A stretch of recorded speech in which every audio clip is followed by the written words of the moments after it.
Misalkan nih, tiba-tiba saya kepikiran untuk bisnis UMKM tanpa saya memiliki latar belakang secara misalnya usaha di kuliner dan lain sebagainya. Boleh nggak sih? Kalau menurut saya lebih baik ikut pelatihan dulu. Oke. Di Kementerian UMKM kan banyak pelatihan-pelatihan. Di daerah-daerah banyak dinas koperasi ya dan UKM. Mungkin bisa mendaftarkan diri di situ, terus mereka kan secara periodik juga ada latihan-latihan. Nah, ikut itu menurut saya bagus, karena untuk melakukan sebuah usaha tidak bisa hanya mengandalkan emosional saja. Kita masih harus ada skillnya. Nah, skill itulah kita belajar, plus pengetahuan-pengetahuan lain. Saya misalkan punya modal nih Pak John. Saya pengen bikin inilah, saya bikin itulah, termasuk emosional. Iya. Karena kita nggak bisa cuman emosional kita taruh di depan, terus tanpa perencanaan yang matang. Tahu-tahu kita udah melangkah, gitu. Oke, emosional ya. Jadi tadi fokus, jangan emosional. Terus trik yang lainnya mungkin Pak John bisa share ke teman-teman sahabat bijak UMKM. Kalau menurut saya masih tetap konsisten. Nomor satu konsisten. Iya, konsisten itu mesti harus. Kalau nggak konsisten, kita seperti kutu loncat. Identitas kita hilang. Kalau identitas kita hilang, orang tidak tahu siapa kita.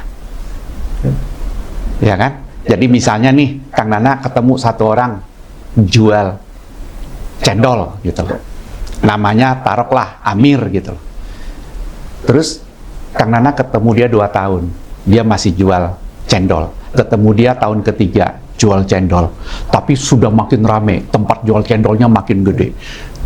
Tahun keempat, dia lihat dia masih jual cendol. Tempatnya tambah gede lagi, tambah rame lagi. Itu kan sebuah branding, sebuah identitas yang harus dia bangun dan dia pertahankan.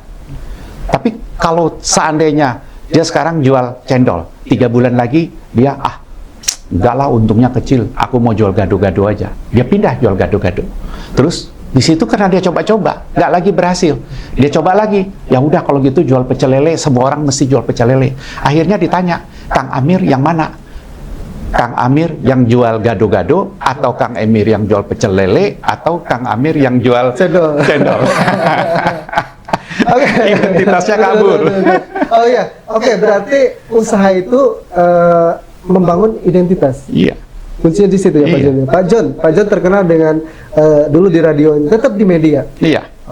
Makanya saya pertahankan. 52 tahun kita main di media, saya pertahankan. Dan tetap aja kita punya pelanggan. Tetap aja kita bisa jalan. Oke. Dalam perjalanan selama 52 tahun tentunya kan ada perbedaan ya. Inovasi terus dilakukan supaya bisa berkompetisi dengan media yang lain. Itu yang membuat Pak John bisa bertahan. Ya, inovasi, kuncinya inovasi. Oke. Jadi tadi konsisten, fokus, inovasi. Nah, misalnya gini Pak John, banyak nih. Saya di lapangan kan berhubungan dengan UMKM.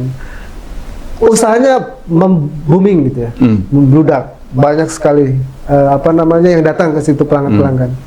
Tapi ternyata nggak ada apa-apanya, nggak dapat apa-apa. Itu kenapa sih Pak John? Nggak ada hasilnya gitu. Masa sih? Pasti ada hasilnya, hanya hasilnya seperti harapan dia apa enggak. Ya. Dan kalau ada sampai dia rame, dia bagus, terus nggak punya hasil, pasti ada something wrong, pasti ada salah. Apa salah di pengelola keuangan, apa salah di manajemen, apa salah di vendor yang masuk barang harga terlalu tinggi, atau salah dia penjualan harga terlalu rendah, atau cost operasionalnya yang terlalu tinggi. Jadi bisnis itu kan sebenarnya adalah sebuah perputaran keuangan. Setiap kali dia berputar satu lingkaran, itu harusnya punya sisa sedikit. Setiap dia berputar, putar kemana aja. Itu sama juga kan kalau pemerintah ngambil pajak. Begitu orang jualan, satu beli barang, satu jual barang, kenain PPN. Asal dia satu putar aja, itu dapat pemerintah, dapat PPN 11 atau sekarang mungkin 12% gitu. Nah, perputaran itu akan mengakibatkan ada uang yang sisa di situ. Kalau sampai tidak ada, berarti ada yang salah.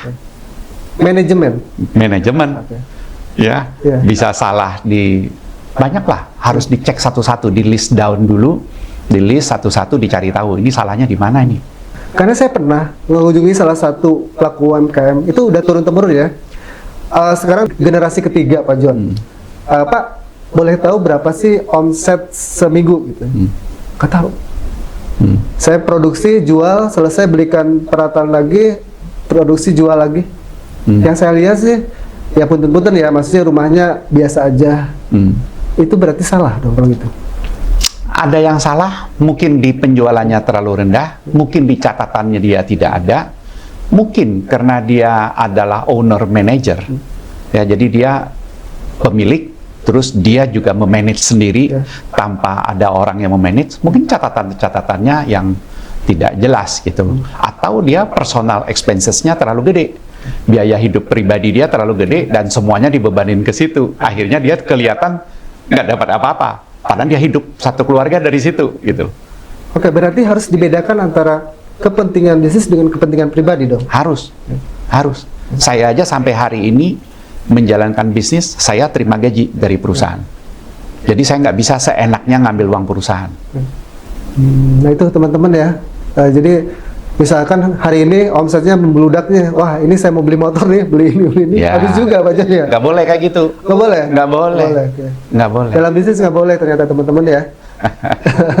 Nah Pak John, kalau kita bicara UMKM kan salah satu motor penggerak perekonomian di Indonesia. Ya. Itu sumbangsinya lumayan lah, apalagi kemarin COVID ya. Menurut Pak John, kesalahan dari pelaku UMKM terbesar itu apa sih Pak John? Kalau saya lihat sebenarnya bukan salah. Justru masyarakat tuh begitu antusias. Dan setelah terjadi COVID sampai hari ini masyarakat masih antusias. Makanya begitu banyak UMKM yang muncul baru. Entah apa itu tapi muncul baru terus. Itu menurut saya adalah suatu tendensi yang bagus karena kita bisa memperbanyak entrepreneurship yang mereka tidak lagi bermental gua mau aman aja deh, gua jadi karyawan aja, berapapun hasil gua ya udah itu aja gitu. Jadi berubah menjadi sebuah tekad, menjadi sebuah ide yang gua harus jadi petarung, gua harus jadi pejuang gitu loh untuk membangun masa depan saya. Nah, itu menurut saya tendensi yang bagus, positif sekali gitu loh. Makanya UMKM kita bertumbuh. Problem yang muncul adalah banyak yang tidak pakai perencanaan yang baik. Jadi mengandalkan cuman emosional aja. Wah, gua bakal dapat kredit nih dari pemerintah. Ini dapat sekian. Terus dia tidak mikirin setelah produksi barangnya bertahan berapa lama. Kalau barangnya bertahan cuman seminggu, habis itu dia tidak punya trik bagaimana menjual barang ini seminggu, akhirnya barang ini busuk di seminggu. Nah, saya pernah menemukan di beberapa UMKM yang saya bina. Awalnya mereka dapat kredit dari bank tanpa agunan, bikin yang namanya abon ikan. Teknik membuat abon ikannya belum sempurna, tapi karena megang duit, ambisinya berlebih-lebihan, produksi, tidak pernah berpikir bagaimana menjualnya. Akhirnya barang bertumpuk sampai barangnya rusak, bangkrut, nggak bisa bayar uang cicilannya. Emosi tanpa perencanaan, jadi nggak bisa kerjaan nggak ada perencanaan. Kang Nanang hari ini sampai ke sini itu karena ada perencanaan. Oh, besok saya mau tapping, saya mau ke studio Eljon. Nah, itu kan perencanaan. Nah, banyak orang yang ya udah yang penting jalan yuk, jalan kemana deh. Nggak tahu mau jalan kemana. Akhirnya wasting time terlalu banyak dan tidak menghasilkan apa-apa. Nah, kasihan teman-teman yang itu. Nah, makanya kalau Kang Nana nanti banyak sharing kepada UMKM, sebagusnya mereka meredam euforia seperti itu kalau ditawarin oleh bank kredit.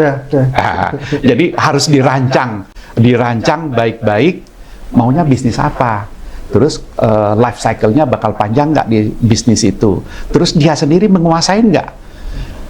Nah, kalau dia sendiri sama sekali tidak menguasain, hanya mengandalkan orang lain, itu juga bahaya, gitu loh. Nah, jadi dia harus menguasain. Nah, Minimal ada bagian-bagian yang dia kuasain. Misalnya, oh saya nggak bisa membatik, tapi saya mau bisnis batik. Tapi saya punya kemampuan untuk menjual batik. Nah, itu masih bisa dirangkai. Tapi kalau produksi nggak mampu, jualan nggak mampu, manajemen nggak mampu, ya udah cuma ngabisin duit dong. Oh. Jadi harus ada salah satu yang memang modal. Ya. Jadi selain modal uang, ya mungkin modal keahlian kita, skill Ya, kita ya. betul. Kalau kita tidak bisa produksi, ya kita harus bisa menjual. Jualan. Ya. Nah.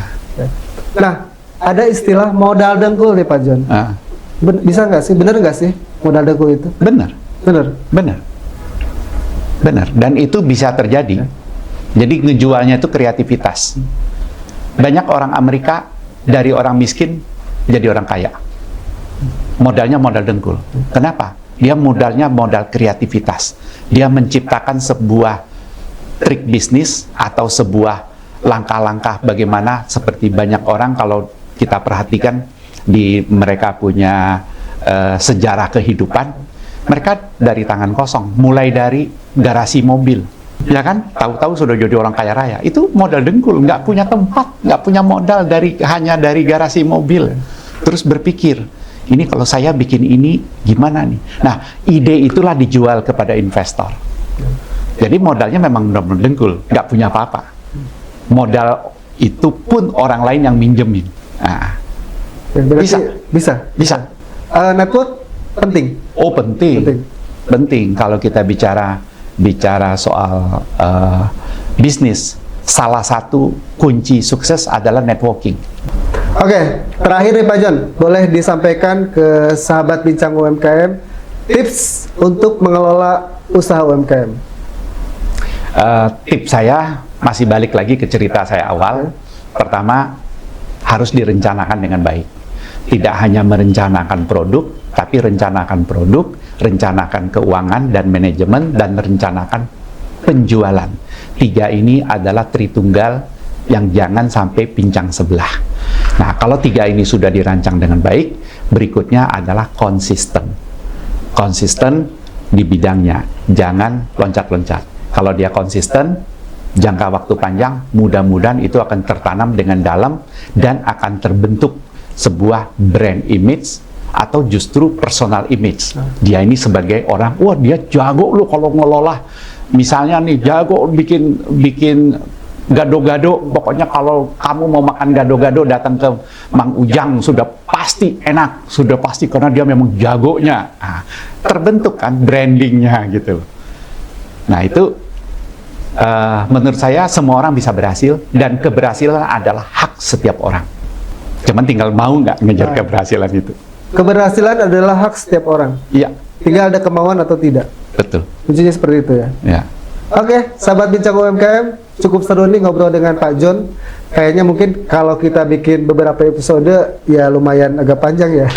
Tapi karena kita akan ada jadwal lagi, kita cukup sekian ya. Nanti kapan-kapan kita akan sambung lagi nih terkait dengan bincang-bincang seputar bisnis dengan Pak John.